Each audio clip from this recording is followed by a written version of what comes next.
আরে মন্ত্রী মশাই, অনেকদিন হলো আমরা কোনো হরিণের শিকার করতে বেরোইনি। আরে মহারাজ, এতে চিন্তার কি আছে? চলুন আমরা আজই শিকারের জন্য বেরিয়ে পড়ি। হ্যাঁ হ্যাঁ মন্ত্রী মশাই, আপনি একদম ঠিক বলছেন। চলুন আমরা আজই শিকারের জন্য বেরিয়ে পড়ি। এই ভেবেই রাজা ও মন্ত্রী দুজনেই নিজের নিজের ঘোড়ায় চেপে জঙ্গলের দিকে রওনা দেয়।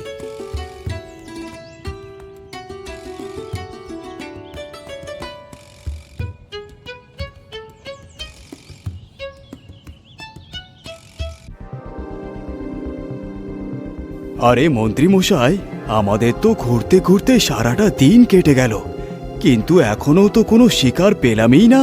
হ্যাঁ হ্যাঁ মহারাজ, জানি না আজ আমরা কোন অপয়ার মুখ দেখে বাড়ি থেকে বেরিয়েছিলাম। হ্যাঁ হ্যাঁ মন্ত্রী মশাই, আপনি একদম ঠিক বলছেন। কিন্তু মন্ত্রী মশাই, আমি তো অনেক হাঁপিয়ে গেছি। চলো কোথাও সুরক্ষিত জায়গা দেখে বসে ওখানে আরাম করি।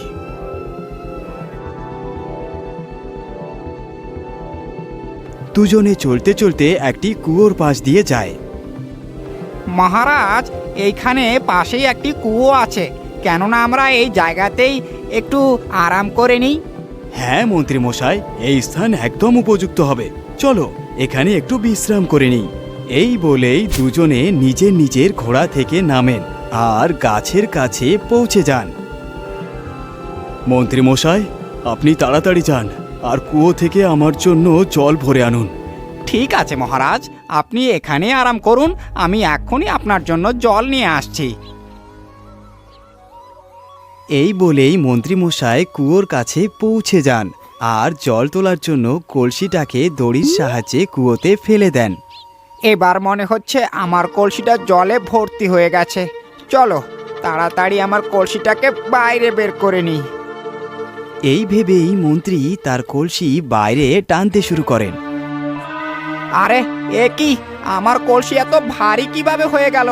কিছুক্ষণ আগে তো এত ভারী ছিল না, কিন্তু হঠাৎ এত ভারী কিভাবে হয়ে গেল? মন্ত্রী খুব চেষ্টা করেন, কিন্তু ওই কলসিটাকে বাইরে টেনে আনতে পারেন না। আরে এ কি, আমি এই কলসি বাইরে টেনে কেন আনতে পারছি না? আমার মনে হচ্ছে এই কলসি কেউ ধরে ফেলেছে, এই জন্য আমি আমার কলসি বাইরে টেনে আনতে পারছি না।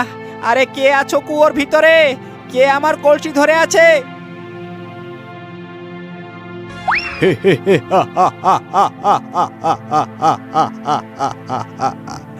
তুমি আমার কুয়ো থেকে জল নিয়ে যেতে পারবে না। কিন্তু তুমি কে? আমি কঙ্করা অসুর, এই কুয়োর মালিক।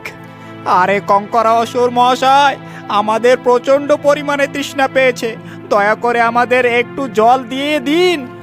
আরে না না, আমি তোমাদের এইভাবে জল দিতে পারবো না। যদি তুমি জল চাও তাহলে তোমাকে আমার 3টি প্রশ্নের উত্তর দিতে হবে। যদি আমার প্রশ্নের উত্তর না দিতে পারো তাহলে তোমার গলা কেটে শরীর থেকে আলাদা করে দেব। আরে না না ভাই, আমি তোমার প্রশ্নের উত্তর দিতে পারবো না, আমাকে ক্ষমা করো। এই কথা বলে মন্ত্রী সঙ্গে সঙ্গে রাজার কাছে যায়।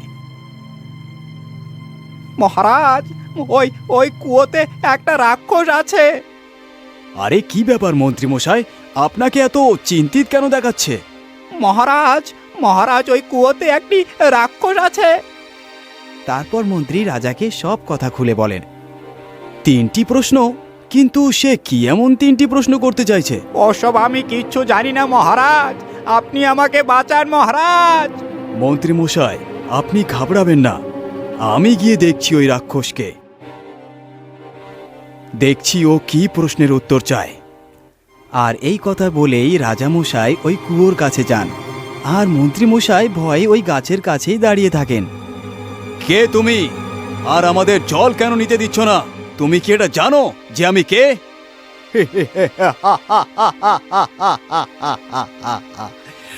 তুমি যে কেউ হও না কেন, আমার এতে কোনো যায় আসে না।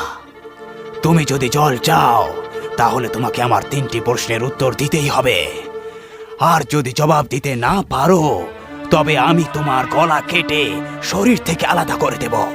ঠিক আছে রাক্ষস, আমি তোমার শর্তে রাজি। বলো কি প্রশ্ন করতে চাও তুমি?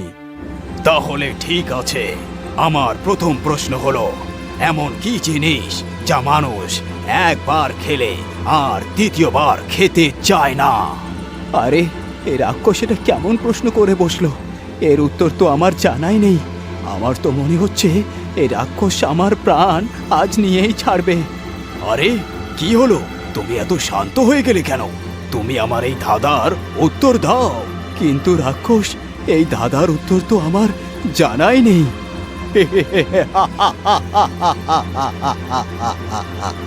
এইবার তো শর্ত অনুসারে তোমাকে তোমার মাথা কাটাতেই হবে।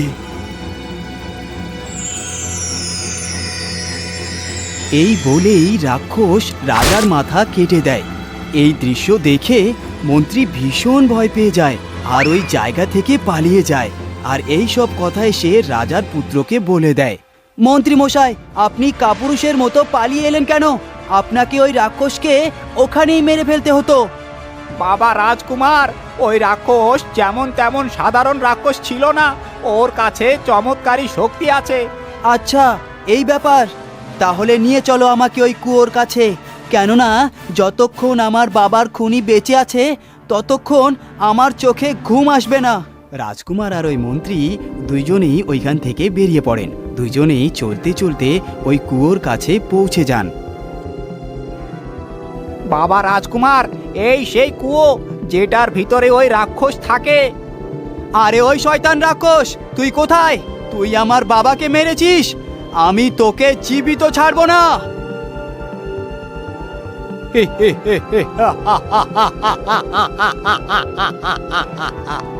তুই আমাকে মারবি? চল, আমি তোর এই ইচ্ছাও পূরণ করব। যদি তুই আমার 3টি প্রশ্নের সঠিক উত্তর দিয়েছিস তো তুই যা বলবি আমি তাই করব। ঠিক আছে রাক্ষস, যদি আমি তোর প্রশ্নের সঠিক উত্তর দিই তাহলে আমিও তোর শরীর থেকে মুন্ড আলাদা করে দেব। তাহলে ঠিক আছে যুবক, আমি তোর শর্তে রাজি। চল, এবার আমার প্রথম প্রশ্ন শোন। এমন কি জিনিস যা একবার খেলে আর দ্বিতীয়বার সেটাকে কেউ খেতে চায় না? আরে দুষ্টু রাক্ষস, এর সঠিক উত্তর হলো ধোঁকা। যে মানুষ একবার ধোঁকা খায় সেই মানুষ আর দ্বিতীয়বার ধোঁকা খেতে চাইবে না। আরে এ কি?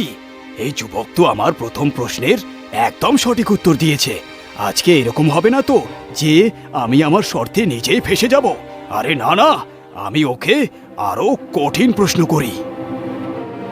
কি হলো রাক্ষস, তুই কি গভীর চিন্তায় পড়ে গেলি? তুই কি তোর সব প্রশ্ন ভুলে গেলি? আরে না না যুবক, ঠিক আছে, আমার দ্বিতীয় প্রশ্ন শোন। এমন কি আছে যা জন্ম নিতেই আকাশে উড়তে শুরু করে? আরে রাক্ষস, এর সঠিক উত্তর হলো ধোঁয়া, যেটা জন্ম নিতেই আকাশে উড়তে শুরু করে। আরে এ কি? এ তো দ্বিতীয় জবাবটাও একদম ঠিক দিয়েছে। এইবার আমাকে এর থেকেও বেশি কঠিন প্রশ্ন জিজ্ঞেস করতে হবে। আচ্ছা, তাহলে আমার তৃতীয় আর শেষ প্রশ্নটি হলো, এমন কি জিনিস যা বাচ্চাকে বুড়ো আর বুড়োকে বাচ্চা বানিয়ে দেয়?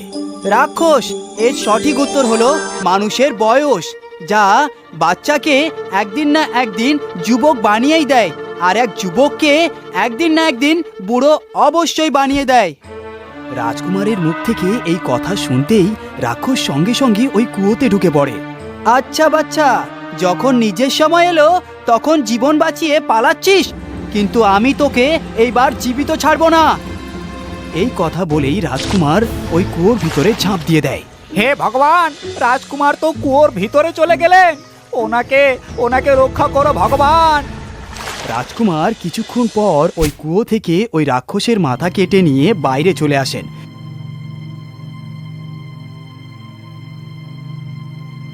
তারপর ওই দুজন রাজমহলে চলে আসেন। রাজকুমার ওই রাক্ষসের মাথা একটি নির্দিষ্ট ঘরে তালা বন্ধ করে রেখে দেয়, আর সেই চাবি তার মায়ের হাতে তুলে দেয়। মা, যতই বিপদ আসুক না কেন আপনি ওই দরজাটা খুলবেন না। কিন্তু বাবা, এমন কি আছে ওই ঘরটার ভেতরে যে তুমি অন্য আর কাউকেই দেখতে দিতে চাও না? মা, সময় হলে আমি আপনাকে সব কিছু খুলে বলবো। এইবার রাজকুমারী ওই রাজ্যের রাজা তৈরি হন।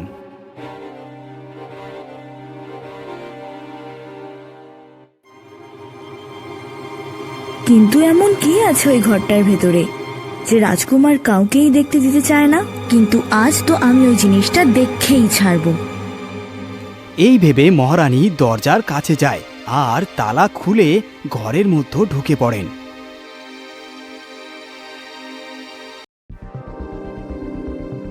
আরে, রাজকুমার তাহলে এই দরজাটাকে বন্ধ করে কেন রেখেছিল? এখানে তো তেমন কিছুই নেই। আরে মূর্খ নারী, তুমি এখানে কাকে খুঁজছো? আরে, এই আওয়াজটা তো আমার স্বামীর মনে হচ্ছে। শুনছেন? আপনি কোথায়? আরে পাগল মহিলা, নিচে দেখো, নিচে। যেই মহারানী মাথা নিচু করে দেখে তো দেখে তার স্বামীর মাথা মাটিতে পড়ে আছে, কিন্তু ওই মাথা তার স্বামীর ছিল না। ওই মাথা তো ওই দুষ্ট রাক্ষসের ছিল। ওই রাক্ষস রাজার রূপ ধারণ করেছিল। আরে, আপনার এরকম অবস্থা হলো কি করে? আপনাকে কে মেরেছে? আরে মহারানীজি, আমাকে অন্য কেউ মারেনি, আমাকে তো আমাদের পুত্র বীরমোহনই মেরেছে। কারণ ও মানুষ না, ও এক ভয়ানক জিন, যে কারো রূপ ধারণ করতে পারে। আর এইবার তো তোমাকেও মারার পরিকল্পনা করছে। মহারাজ, এবার আমি কি করব? যেই আপনাকে মেরেছে তাকে আমি শেষ করে দেব। আরে মহারানী শোনো, তুমি আজ গিয়ে চুপচাপ শুয়ে পড়বে আর মিছি অসুখ হওয়ার নাটক করবে। যখনই ওই জিন তোমার ভালো মন্দ খবর নিতে আসবে, তুমি তোমার অসুখের কথা বলবে আর বলবে, যদি আজ তোর বাবা বেঁচে থাকতো তাহলে আমার জন্য ময়ূরের পালক নিয়ে আসতো।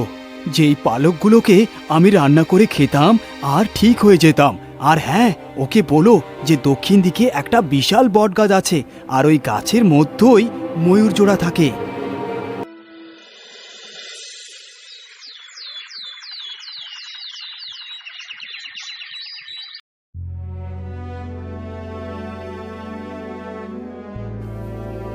মহারানী ঠিক তাই করলেন, যেভাবে ওই রাক্ষস বলেছিল। উনি চুপচাপ শান্ত হয়ে শুয়ে পড়লেন। কিছুক্ষণ পর রাজকুমার তার মায়ের ভালো মন্দের খবর নিতে আসেন। আরে মা, আজ আপনি এভাবে উদাস হয়ে কেন শুয়ে আছেন? কি হয়েছে? কিছু হয়নি বাবা, আমি ঠিক আছি। তুমি গিয়ে নিজের কাজ করো। আরে মা, আপনিও না, আপনার থেকে বড় কাজ আর কি বা হতে পারে আমার কাছে? বলুন না মা, আপনার কি হয়েছে? বাবা, আজ আমার শরীরটা ঠিক ভালো ঠেকছে না। আরে মা, তো এতে চিন্তার কি আছে? আমি এখনই রাজবৈদ্যকে ডেকে আনছি। আরে না না বাবা, কোনো বেদ বৈদ্য দিয়ে আমাকে ঠিক করে তুলতে পারেন না। আজ যদি তোমার বাবা জীবিত থাকতেন তাহলে উনি ওই ময়ূরের দুটি পালক আমাকে এনে দিতেন আর আমি ঠিক হয়ে যেতাম। কিন্তু আফসোস, এখন আর তোমার বাবা জীবিত নেই। আরে মা, আপনি হতাশ হচ্ছেন কেন? আমি তো আছি, আমি আনবো আপনার জন্য ওই 2 ময়ূরের পালক। শুধু আপনি আমাকে এটুকু বলে দিন যে ওই ময়ূর জোড়া আসলে থাকে কোথায়। বাবা, এখান থেকে একদম দক্ষিণ দিকে গেলে তুমি একটা বট গাছ পাবে, আর সেখানেই ওই জোড়া ময়ূর বাস করে। ঠিক আছে মা, এবার আমি আসি। আপনি আমাকে আশীর্বাদ করুন যেন আমি আমার কাজে সফল হতে পারি। এই বলে রাজকুমার তার ঘোড়ার পিঠে চড়ে ওইখান থেকে বেরিয়ে পড়েন।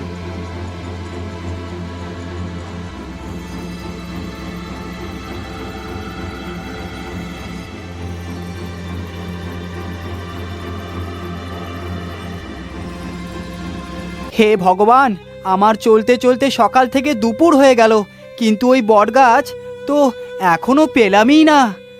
যাই হোক, কোনো ব্যাপার না, অল্প আরেকটুখানি এগিয়ে দেখি। রাজকুমার চলতে চলতে ওই বটগাছের কাছে পৌঁছে যায়।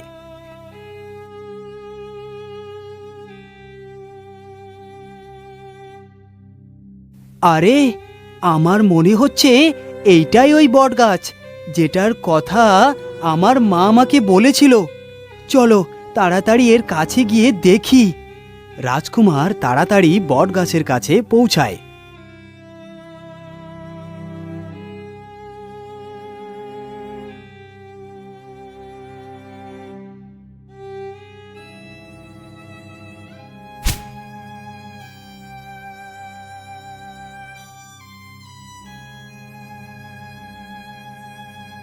বটগাছের কাছে তো এসে গেছি, কিন্তু ওই ময়ূর দুটো কোথায় আছে দেখতেই পাচ্ছি না। তখন হঠাৎ কারো চিল্লানোর আওয়াজ পাওয়া গেল। রাজকুমার যেই মাথা ঘুরিয়ে দেখে তো দেখতে পায় পাখির বাসার কাছে একটি সাপ বসে আছে, আর ওই বাসার ভিতরে ছোট ছোট দুটো পাখির ছানা আছে, যারা ওই সাপকে দেখে জোরে জোরে চিল্লাচ্ছে। সাপ ওই দুটো বাচ্চাকে খেতে চেয়েছিল। আরে এ কি, এই সাপ তো এই নির্দোষ ছানাদের খেতে চাইছে। আরে না না, আমাকে পাখির ছানাগুলোকে বাঁচাতেই হবে। রাজকুমার তাড়াতাড়ি তার তীর ধনুক বের করেন আর ওই সাপটার উপর চালিয়ে দেন। যেই তীর ধনুক থেকে বেরিয়েছে সোজা ওই সাপের ফনাতে গিয়ে লেগেছে। যেই তীর লেগেছে সাপ নিচে পড়ে মরে গেছে। রাজকুমার গাছের দিকেই দেখছিল, ঠিক তখনই সেখানে ওই ময়ূর জোড়া পৌঁছে যায়। আরে এ কে যে আমাদের বাসার দিকে এভাবে তাকিয়ে আছে? আমার মনে হয় এ আমাদের বাচ্চাদের ধরার ফোন দিয়ে আসছে। হ্যাঁ হ্যাঁ রানী, তুমি একদম ঠিক বলছো। এই বালক সত্যি আমাদের বাচ্চাদের ধরতে এসেছে। চলো তাড়াতাড়ি যাই আর একে উচিত শিক্ষা দিই। এই বলেই দুই ময়ূর রাজকুমারের উপর ঝাঁপিয়ে পড়ে। বাবা মা, তোমরা এটা কি করছো? তোমরা কেন ওই যুবককে মারছো? ওই যুবকই আমাদের প্রাণ বাঁচিয়েছে আর তোমরা ওকেই মারছো। যদি আজ ওই যুবক না থাকতো তাহলে আজ আমরা ওই দুষ্টু সাপের আহার হয়ে যেতাম। একটু ওদিকে দেখো মা, ওই সেই সাপ।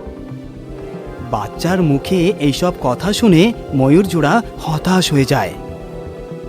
আরে হ্যাঁ, এটা তো সেই সাপটাই যাকে আমরা সেই দিন মেরে তাড়িয়ে দিয়েছিলাম। তো তার মানে এই যুবকই আমাদের বাচ্চাদের বাঁচিয়েছেন। যেখানে আমাদের এনাকে ধন্যবাদ বলা উচিত সেখানে আমরা নাকি মারছি। হে দয়ালু যুবক, আপনি আমাদের ক্ষমা করে দিন। আমরা আপনাকে ভুল বুঝেছিলাম। আজ আপনি না থাকলে আমাদের বাচ্চারা জীবিত থাকতো না। আরে কোনো ব্যাপার না, আপনারা যা কিছু করেছেন অজান্তেই করেছেন। কিন্তু আমরা কি জানতে পারি আপনার এখানে আসার কারণ কি?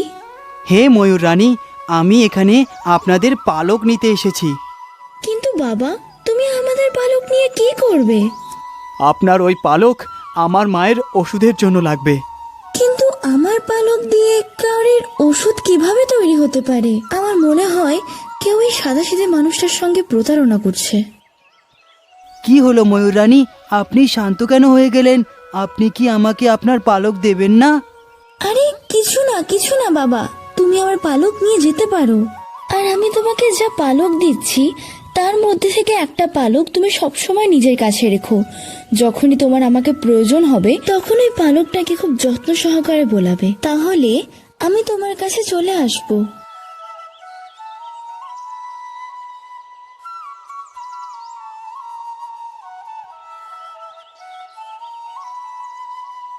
ঠিক আছে, দরকার পড়লে আমি আপনাকে ঠিক ডেকে নেব। আচ্ছা, আমি চলি। এই বলে রাজকুমার ওইখান থেকে রাজমহলে চলে আসেন এবং ওই ময়ূরের পালকগুলো মহারানীকে দিয়ে দেন। আমার মনে হয় এখন এবার সবাই ঘুমিয়ে পড়েছে। এটাই সঠিক সময়, এবার আমার যাওয়া উচিত। এই বলে মহারানী তাড়াতাড়ি ওই দানবের ঘরে চলে যায় আর ওই রাক্ষসকে সব কিছু বলে দেয়, যেই রাক্ষসকে মহারানী নিজের স্বামী ভেবেছে। আচ্ছা, তাহলে ও ময়ূরের পালক নিয়ে এসেছে। দেখেছো মহারানী, ওই ময়ূরের পালক কোনো সাধারণ মানুষ আনতে পারে না। এইবার তো আপনার বিশ্বাস হয়েছে যে আপনার পুত্র একটা জিন। মহারাজ, এবার আপনি কোনো একটা উপায় বলুন, আমি ওর কাছ থেকে রক্ষা কি করে পাবো? মহারানী, আপনি এইবার ওকে অমৃত আনতে বলুন। ও কোনো মতেই অমৃত আনতে পারবে না। আর হ্যাঁ, যদি ও অমৃত নিয়ে চলেও আসে তো তুমি ওই অমৃত এনে আমার উপরে ঢেলে দিবে, তাহলে আমি আবার ঠিক হয়ে যাব আর ওই জিনকে শেষ করে দেব।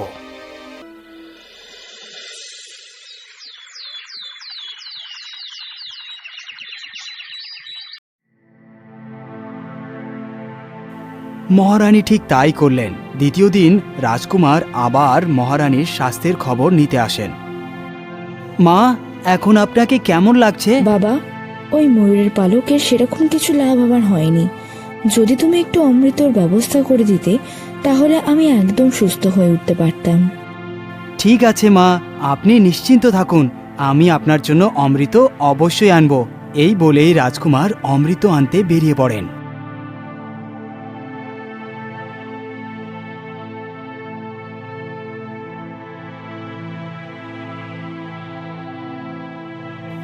আমি দেবগিরি পাহাড়ে তো এসে গেছি, কিন্তু ওই অমৃত আছে কোথায়? আমার মনে হয় ওই অমৃত ওই গুহার ভিতরেই আছে। চলো ওর ভিতরে গিয়ে দেখি।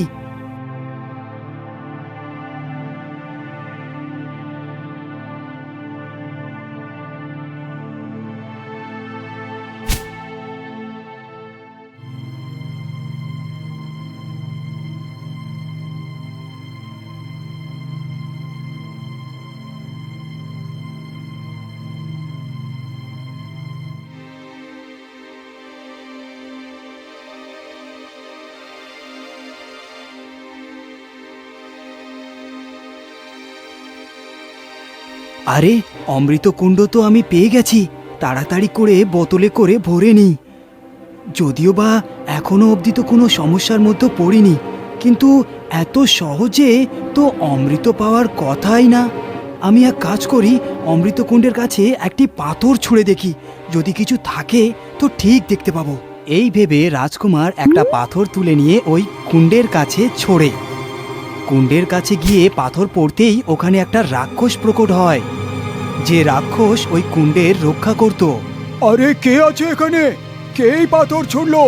তাড়াতাড়ি আমার সামনে এসো। এখানে তো কেউ নেই, আমার মনে হয় ওই পাথর নিজে নিজেই উপর থেকে খুলে পড়েছে। ঠিক আছে, চলো আমি এখানে একটু কিছুক্ষণ ঘুমিয়ে পড়ি।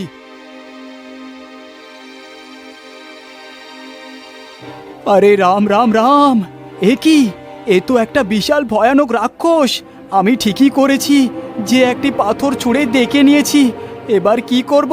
কি করে অমৃত নিয়ে যাব? আরে হ্যাঁ, আমার কাছে তো ওই ময়ূরের পালক আছে, আমি এই পালকের থেকে সাহায্য চাই। এই ভেবে রাজকুমার ওই পালককে নিজের হাতে রাখে আর ওটাকে আদর করতে শুরু করে। কিছুক্ষণ পর ওখানে ময়ূর রানী এসে পড়ে। কি হয়েছে রাজকুমার?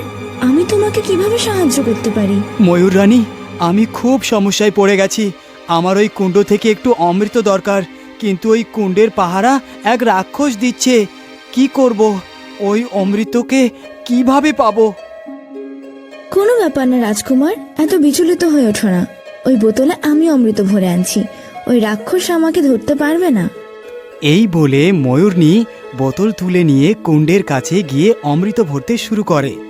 অমৃত ভরেই ও রাজকুমারের কাছে ফিরে আসে। তারপর রাজকুমার ওই বোতলকে নিয়ে নেয় আর খুব তাড়াতাড়ি ওইখান থেকে বেরিয়ে চলে আসেন।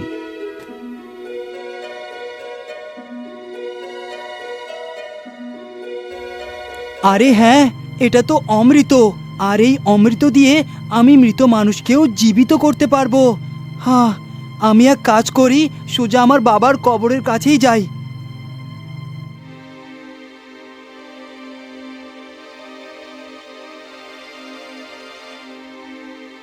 রাজকুমার খুব তাড়াতাড়ি তার বাবার কবরের কাছে পৌঁছে যায় আর তার বাবার কবরকে খুঁড়তে শুরু করে। কিছুক্ষণের মধ্যেই রাজকুমার তার বাবার দেহকে বের করে ফেলে। রাজকুমার যেই ওই অমৃতের ফোঁটা রাজার মুখে ঢেলে দেয়, রাজামশাই সঙ্গে সঙ্গে জীবিত হয়ে দাঁড়িয়ে যান। আরে বাবা, তুমি তো কত বাহাদুর আর কত বুদ্ধিমান! আমি তোমার মতো পুত্রের জন্ম দিয়ে গর্বিত। এই নিন মা, আপনার জন্য অমৃত নিয়ে এসেছি। মহারানী যেই অমৃত দেখেছেন উনি তো অবাক হয়ে গেছেন। মা, আমি আপনার জন্য আরও একটা জিনিস নিয়ে এসেছি। পুত্র, তুমি আর সাথে কি নিয়ে এসেছো? বাবা, আপনি এবার ভিতরে চলে আসুন।